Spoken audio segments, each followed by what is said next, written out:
Bonjour et bienvenue sur Chef. Je suis ravie de vous retrouver pour un nouvel épisode du podcast. Je suis Sophie Plumer, votre hôte. Je suis également productrice de podcasts spécialisés sur les sujets RH et RSE et coach de managers et de dirigeants sur les sujets de management. Dans cet épisode, c'est l'arroseur arrosé. J'ai eu la chance d'être invitée et interviewée par Sandrine Dorbe. À l'origine, notre conversation est un live sur LinkedIn sur le sujet de la santé mentale, mais notre échange m'a tellement plu que je lui ai proposé de le diffuser sur Chef, car je sais à quel point le sujet de la santé mentale, votre santé mentale et celle de vos équipes est un sujet important et encore un peu tabou. Alors en 25 minutes, je dévoile ma relation à ma santé mentale, comment j'en prends soin et quelle est ma vision de la question de la santé mentale en entreprise aujourd'hui et dans le futur du travail. Pour celles et ceux qui ne connaissent pas encore Sandrine, j'espère que cet épisode vous donnera aussi envie de suivre ses contenus. Sandrine est une experte des sujets de rémunération. Elle a créé une société de conseil qui s'appelle How Much, avec laquelle elle accompagne les dirigeants qui veulent mettre en place dans leur entreprise une stratégie de rémunération qui a du sens, qui est efficace et pertinente. Voilà, je vous souhaite une très bonne écoute de ma conversation avec Sandrine Dorbe. Si cet épisode vous plaît, partagez-le au maximum autour de vous et à très bientôt. Bonjour Sophie. Salut Sandrine. Comment tu vas? Très bien, merci. Et toi? Écoute, impeccable. Je suis vraiment ravie qu'on puisse se parler aujourd'hui pour prendre notre petite boisson chaude post-déjeuner. Ouais. Est-ce que tu peux te présenter, Sophie, pour ceux qui ne te connaissent pas encore? Bien sûr, donc je m'appelle Sophie Plumer, je suis aujourd'hui l'hôte du podcast Chef. J'aime bien dire que dans Chef, je reçois des leaders qui rendent le monde meilleur. Et je suis aussi productrice de podcasts sur des sujets à impact positif, essentiellement dans la sphère RH, managériale, futur du travail, premier paquet, et deuxième paquet sur des sujets de développement durable. Voilà, parce que j'ai une ancienne casquette, j'étais avant responsable RH et manager dans un cabinet de conseil, et j'ai beaucoup appris de cette expérience qui a duré quand même 10 ans, donc qui était assez fondamentale pour moi, et je me suis passionnée pour les sujets de management et plus globalement pour le monde du travail. Voilà. Ce que j'ai trouvé particulier dans ce que tu fais, que ce soit via Chef, j'ai beaucoup aimé les séries de cet été. Le summer break avec Malika. Oui. Ce qui m'intéressait dans ce que tu faisais via Chef, ce que tu pouvais poster sur LinkedIn, c'est que même si c'était pas des sujets sur lesquels tu te présentais comme étant une spécialiste, une experte ou quelqu'un qui réfléchissait, la santé mentale revenait toujours revenait soit en ligne de fond, soit régulièrement. Mm-hmm. C'est pour ça que je voulais qu'on en parle aujourd'hui et je me suis demandé à partir de quand, toi, c'est un sujet qui a commencé à t'intéresser. Je sais pas mettre de date précise, mais en tout cas, il y a eu, je dirais, plusieurs éléments déclencheurs. Donc, je disais en introduction que j'étais RH et manager précédemment dans un cabinet de conseil. Le conseil, c'est un métier qui est quand même assez exigeant. Moi, donc j'avais dans mon périmètre, j'étais responsable RH d'un périmètre d'à peu près 1000 collaborateurs. Donc, en fait, ça fait un panel assez large de situations à traiter. Et les situations forcément un peu les plus délicates, c'était moi qui les traitais. Et il y avait quand même un nombre assez important de sujets de santé mentale, de surcharge de travail, de questions de sens, de questions aussi liées qui mixaient santé mentale et santé physique. J'ai notamment en tête d'avoir accompagné une collaboratrice dans son cancer du sein. Et en fait, forcément, il y avait aussi un gros volet santé mentale dans cette épreuve qu'elle traversait, etc. Donc, ma première approche, ça a été une approche d'accompagnement, d'accompagnante dans un rôle soit de RH, soit de manager auprès des collaborateurs de mon entreprise. Il y a eu un deuxième déclic, forcément, c'est un déclic plus personnel. J'ai énormément travaillé, j'adorais mon boulot, j'étais très engagée, j'adorais ma boîte, les valeurs qu'on portait, etc. Je me suis cramée gentiment une première fois où je me suis réveillée un matin, je pouvais plus lire. C'est-à-dire que je voyais les mots, mais ça n'avait plus de sens. Et je suis revenue à mon réflexe de CP, tu sais, où on nous apprenait B, A égale bas. Voilà, je me suis rappelé ça, donc c'était quand même un bon cramage. qui m'a beaucoup appris. J'ai pris une semaine d'arrêt maladie. Je me suis énormément reposée, puis je suis repartie parce que vraiment j'étais juste épuisée physiquement.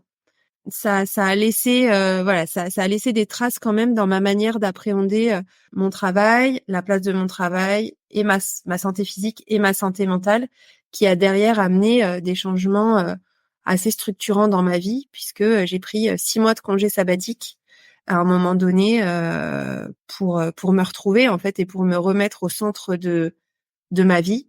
Et derrière, ça a amené le podcast, une démission, un lancement dans l'entrepreneuriat et un déménagement en Bretagne. Avant, j'étais à Paris. Aujourd'hui, je suis en Bretagne. Donc voilà, ça a été un déclencheur. Ça a mis du temps, bien sûr, ça s'est pas fait en un temps court, mais ça a été un déclencheur hyper fort dans la durée. Donc voilà un peu les deux manières dont j'ai vécu la santé mentale, qui est pour moi une fondamentale en fait dans la vie, quoi. Il y a la santé physique, mais la santé mentale, on peut pas faire sans, je pense. Mmh. Ce que j'entends souvent, c'est, une forme d'impatience, des personnes qui sont en souffrance se disent: «OK, je vais prendre une semaine de vacances, voire mon médecin me propose d'être en arrêt maladie 2 semaines et ensuite je retourne au bureau et tout ira mieux». Toi, il t'a fallu combien de temps entre la première crise qui est: «Je n'arrive plus à lire tellement je suis cramée» et j'ai réussi à me remettre au centre de ma vie, j'aime bien l'expression, et à me repartir sur des nouveaux projets? Longtemps, Ouais. mais avec des phases. En fait, moi, j'aime bien voir la vie de manière générale comme un chemin et tu as des étapes sur ce chemin qui te permettent, quand tu les dépasses, après, d'aller à l'étape suivante, etc. Donc, cette première phase de cramage, pour moi, elle a vraiment duré une semaine. Après, je suis revenue au travail hyper motivée, hyper engagée. J'ai ajusté des choses dans mon quotidien, notamment mes horaires de travail, notamment les personnes aussi dont je m'entourais, et je passais plus de temps avec des gens qui prenaient plus soin d'eux, etc. Donc, il y a eu ça. Mmh. Mais moi, j'ai pris un congé sabbatique en 2020, qui était prévu avant le Covid. J'ai démarré en février 2020, mi-février 2020, et qui était prévu depuis 2018 en fait. Donc, j'avais pris du temps pour le préparer et l'activer. Et en fait, entre mon début d'arrêt, pas d'arrêt, mais de congé sabbatique et la fin qui a duré 6 mois, j'ai vraiment vu des évolutions dans ma santé mentale. Et après, il a fallu encore 2 ans. Enfin, il y a eu des étapes pendant 2 ans, 3 ans, si tu veux, derrière pour atteindre aujourd'hui le bien-être que j'ai aujourd'hui. Mais je travaille continuellement dessus, en fait. Je me fais accompagner dans le cadre de l'entrepreneuriat. Je me fais accompagner par une psychologue, par une coach business, par aussi une masseuse parce que je fais du sport, je fais du yoga, je fais de la marche, je fais de la natation parce que j'ai la chance de vivre à côté de la mer. Donc tout ça, ça participe à mon bien-être physique, mais le massage a une place importante aussi dans ma vie. Et donc en fait, je continue à travailler dessus et je me dis que tu me reposes la question dans 2 ans, je te dirais entre le jour, le 5 octobre 2023 et le 5 octobre 2025, il y aura encore eu des étapes. Donc pour répondre peut-être plus précisément à ta question, quand ça dépend de l'étape où on est, et il y a des moments où le repos est absolument nécessaire. Mais la santé mentale, c'est pas qu'une histoire de repos, c'est une histoire d'état d'esprit, de travail sur soi. Et parfois, on a plus de mal à se remettre au centre de notre vie parce qu'on est très happé par les enfants, le travail, les amis, autre chose. C'est aussi OK, mais c'est un chemin, voilà. C'est un chemin. J'aime beaucoup l'image, du chemin. Là, tu as partagé avec nous, avec, beaucoup de générosité, ton chemin à toi, enfin une partie de tes réflexions personnelles sur le sujet. Mais Mmh. plus globalement, est-ce que tu, parce que je sais que tu travailles sur le management avec des managers, avec des entreprises. Oui. Comment le sujet, il a évolué depuis 2020? Alors toi, tu t'intéressais déjà à ça un peu avant du fait de tes anciennes fonctions, mais comment est-ce que tu as Mmh. vu, le sujet évoluer? Il y a eu une période, alors je sais pas si c'est avant 2020 ou pas, mais on va dire autour de 2020 ou peut-être un peu avant, mais il y a eu un sujet de santé mentale qui était très lié à ce qu'on appelait des burn-out et des sujets de charge de travail. Moi, c'est vraiment, je l'ai vécu comme ça quand j'étais RH et manager. Et le sujet, c'était vraiment la gestion du temps, de nos agendas d'accepter de pas pouvoir tout faire, de prioriser. D'ailleurs, j'étais aussi responsable de la formation. On travaillait beaucoup sur les formations en gestion du temps, en priorisation. Tu sais, la matrice urgent, important, urgent, pas important, pas urgent, pas important, etc. Donc voilà. Donc c'était, je dirais, tout finalement, peut-être toute la décennie 2010. C'était vraiment ces sujets-là et mon accompagnement était très tourné autour des sujets charge de travail. Après, il y avait bien sûr d'autres sujets, hein, mais c'était quand même le gros. Ce que je ressens depuis le Covid a mis un gros focus sur le sujet sociabilisation, enfin l'humain en tant qu'animal social et sociable, où on a eu à traiter des sujets en entreprise beaucoup de solitude liés au télétravail ou liés même au fonctionnement hybride où tu vas dans l'entreprise et finalement dans les bureaux, il se passe pas grand-chose, tu retrouves pas tes repères, tu retrouves pas tes amis, collègues ou en tout cas les gens avec lesquels tu as des liens. Tu te sens un peu isolé et tu perds un peu le sens peut-être et en tout cas, tu es plus trop nourri par les relations sociales. Voilà. Donc ça, c'était très contextualisé autour de 2020, 2021, même 2022.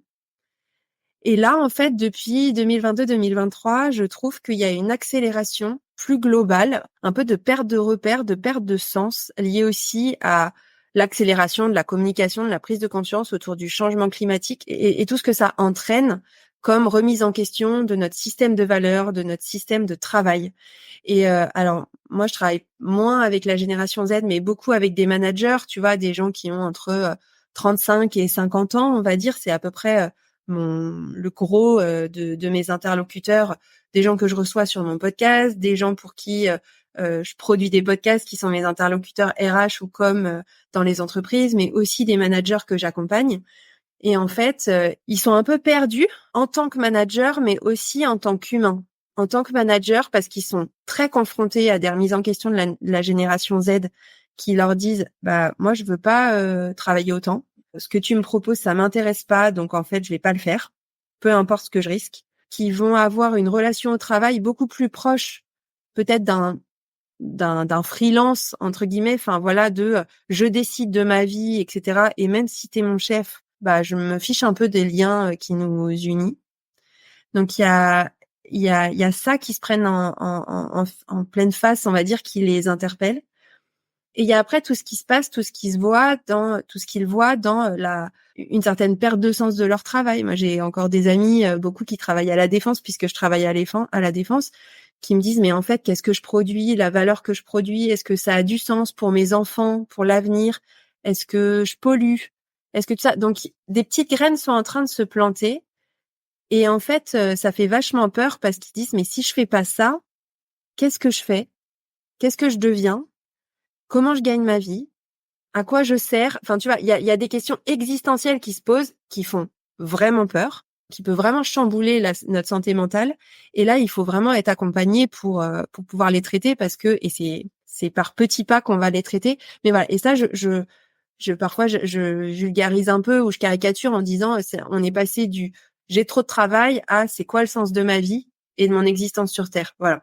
Et ceux qui prennent pas assez tôt, je trouve, le sujet en main, quand ils commencent à se poser des petites questions comme ça, ils peuvent vite se retrouver dans des situations de blocage et de perte de sens très profondes qui génèrent des mal-être très profonds qui mettent du temps à remonter. Enfin, tu vois, moi, je le dis souvent, quand on va pas bien, on tombe à des niveaux très bas de mal-être et donc il faut vraiment du temps pour remonter à un niveau de bien-être qui est satisfaisant et qui nous permet de bien vivre notre vie.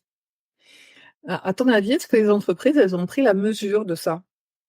Je vais te faire une réponse qui est peut-être un peu auto-centrée et Bon, après, tu parles d'où tu es. mais voilà d'où je suis, mais peut-être un peu caricaturale, mais c'est voilà, c'est mon expérience aujourd'hui.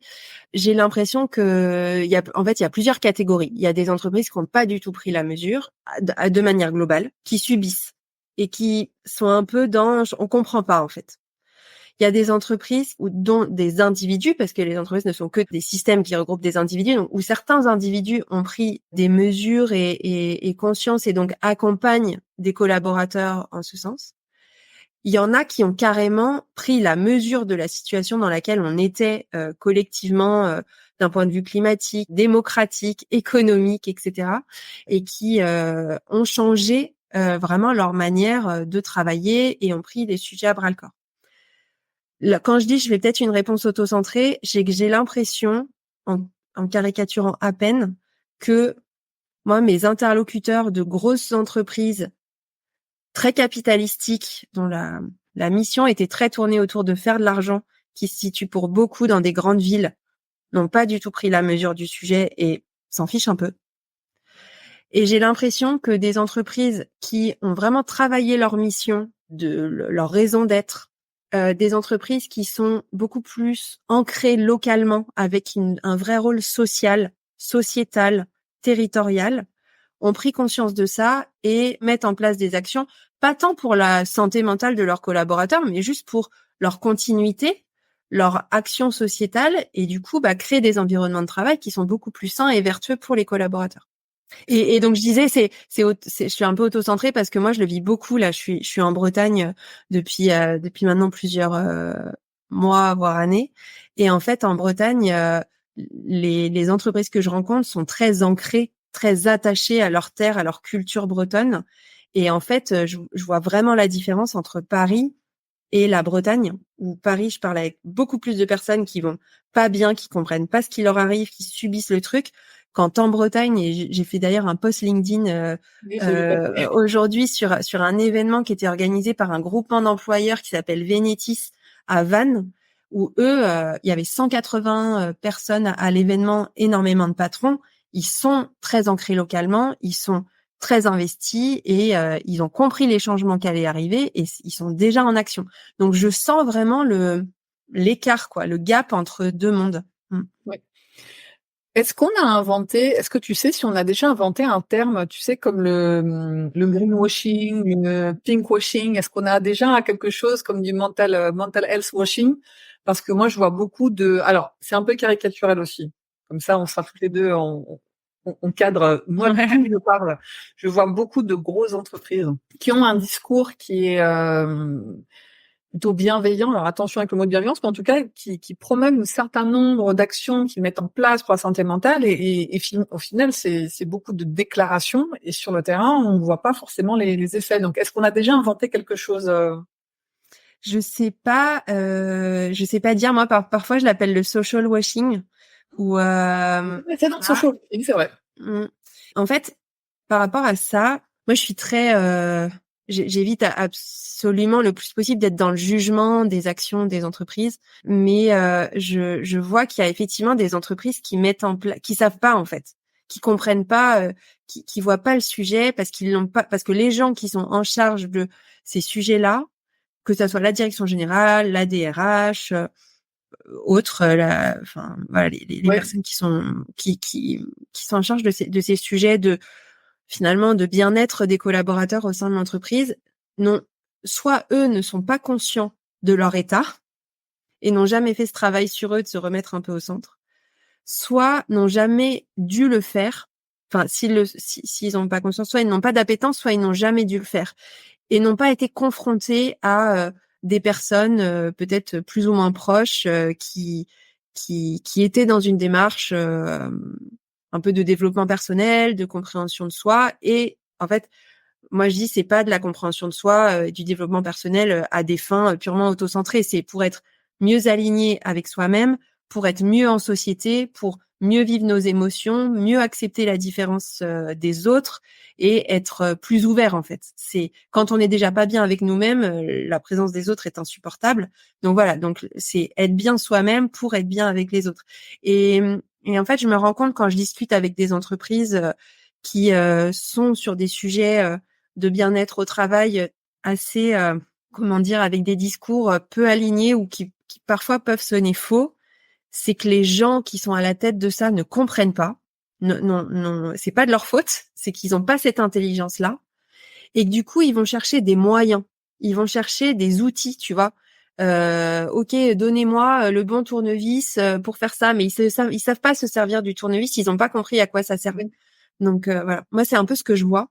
Et après, bon, il y a peut-être des gens qui sont qui sont mal attentionnés et qui disent oui, on va mettre un baby-foot et puis ça va être super et on va dire que c'est la santé mentale. Je crois pas trop à ça. Je crois plutôt aux gens qui ne comprennent pas l'importance du sujet.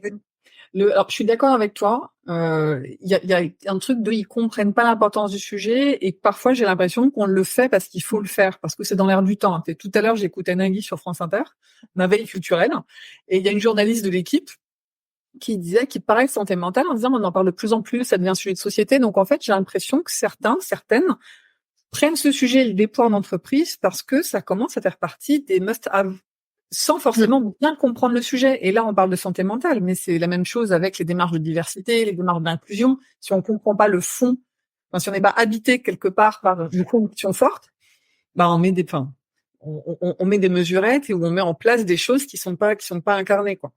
Ouais. Et Je rebondis juste là-dessus.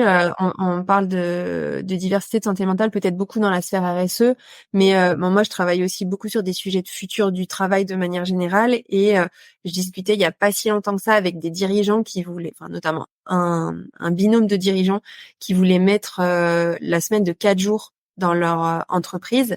Et en fait, en discutant 2 minutes avec eux, je me suis rendu compte que ils voulaient mettre la semaine de 4 jours pour des mauvaises raisons en fait, parce qu'ils se disaient qu'ils voulaient faire partie de ce groupe-là, parce que ça avait l'air bien, parce que voilà, mais en fait ils n'étaient pas du tout prêts en termes de maturité d'entreprise à le faire.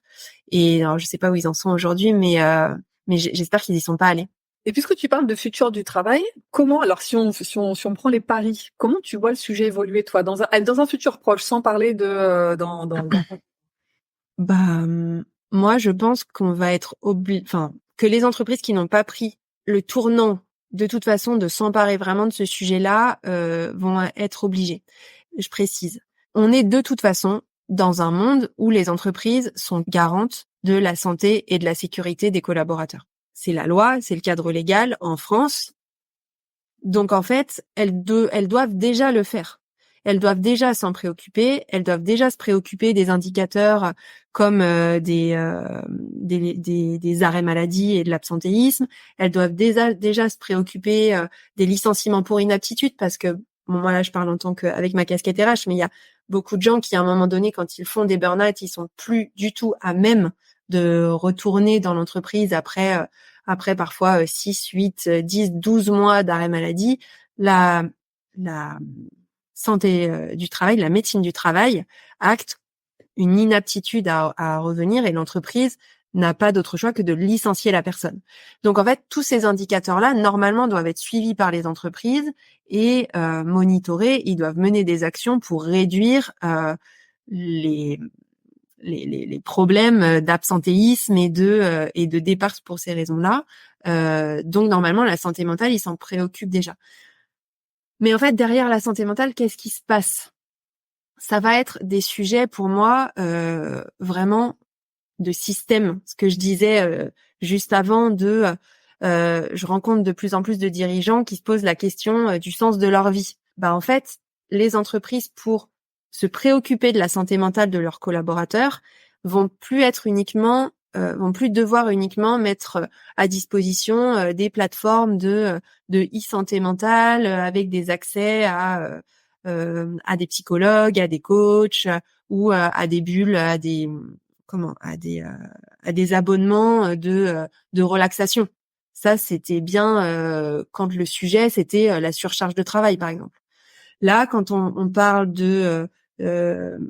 d'anxiété climatique, quand on parle de changement de rapport à notre travail, quand on parle d'isolement, etc. En fait, là, l'entreprise doit revoir sa manière de travailler, sa manière de collaborer, souvent sa mission, sa manière de communiquer, d'organiser les troupes, etc. Et donc, ça demande même du coup les indicateurs sur lesquels elle base elle va baser les énergies, donc avec uniquement des indicateurs financiers ou quantitatifs. Je pense que ça va plus marcher. J'avais d'ailleurs fait un épisode sur ce sujet-là sur Chef avec Laetitia Vito qui en parle très bien dans son livre En finir avec la productivité. Voilà, quand on écoute quelqu'un comme Timothée Paric aussi qui a écrit le livre Ah oui, La décroissance ou périr, voilà. ralentir ou périr. Voilà. Ralentir ou périr, voilà, c'est ça. Donc en fait, on peut se dire que ce sont des gros mots qu'aujourd'hui on veut pas voir quand même cette remise en question forte du système dans lequel on est, etc. Ça va pas se faire du jour au lendemain, mais moi je suis convaincue que on y est bien dans cette remise en question, et que les entreprises qui prendront pas le pas de changer petit à petit leur système de valeur, leur système d'évaluation, de rémunération, parfois même leur métier et la manière de faire leur métier, vont générer des problèmes de santé mentale. Et de toute façon, les gens sont de plus en plus individuellement sensibles à ces sujets-là. Dans les cercles d'amis, on en parle de plus en plus. Enfin, moi, je suis très à l'aise pour parler de ma santé mentale, et donc j'ai pas de problème pour dire que je m'entoure d'un psychologue, d'un coach, je te disais, d'une masseuse, etc. pour ma santé mentale et physique. Et en fait, je vois bien qu'autour de moi, quand j'en parle et que je suis hyper à l'aise à en parler, les gens me disent ah ouais, ah bah moi aussi, du coup ça m'intéresse parce que je me pose les mêmes questions que toi, etc. Et donc en fait les tabous se lèvent, et les entreprises vont pas avoir vraiment le choix que à un moment donné, d'être poussées aussi vers ces remises en question là par leurs collaborateurs, ou sinon, je vais pas dire qu'ils n'auront plus de collaborateurs parce que je n'y crois pas, mais ça va générer des tensions, mais ça en génère déjà. Ouais. On arrive au bout de notre entretien. Il y a quand même 2 choses que je voulais qu'on aborde toutes les 2. Déjà, est-ce que tu as une actualité que tu veux partager avec nous? Alors, une première actualité, c'est que j'ouvre des places de coaching et d'accompagnement pour des dirigeants dans justement ces questionnements qui allient quête intérieure et comment ça se matérialise au quotidien dans leur job en fait, et comment ils prennent des décisions au quotidien. La semaine prochaine, je reçois Marie-Sophie Zambo et on va parler recrutement. Est-ce que tu as une question pour elle? Ouais, moi j'ai une question, c'est comment est-ce qu'elle voit l'évolution du sujet de la rémunération dans un contexte qui mêle crise économique de la part des entreprises qui sont un peu tendues en ce moment, et hausse du pouvoir d'achat de la part que vivent les collaborateurs et les citoyens. Donc voilà. Eh ben top, je transmets. Merci beaucoup Sophie pour ton temps. Merci beaucoup Sandrine. Et je vous souhaite à tous une très belle journée et à très bientôt. À très bientôt. Merci. Merci d'avoir écouté cet épisode. Si vous voulez interagir avec moi ou avec Sandrine, nous poser vos questions, partager votre expérience ou transmettre votre point de vue, vous pouvez le faire bien sûr via les réseaux sociaux, notamment sur LinkedIn où nous sommes toutes les deux actives. Vous me trouverez facilement en tapant Sophie Plumer, et vous trouverez facilement Sandrine en tapant Sandrine Dorbe avec un S à la fin. Mais vous pouvez également utiliser le répondeur de chef et nous laisser un message que nous écouterons et auquel nous répondrons avec beaucoup de plaisir. Pour laisser ce message, il suffit de cliquer sur le lien qui se trouve dans la description de l'épisode.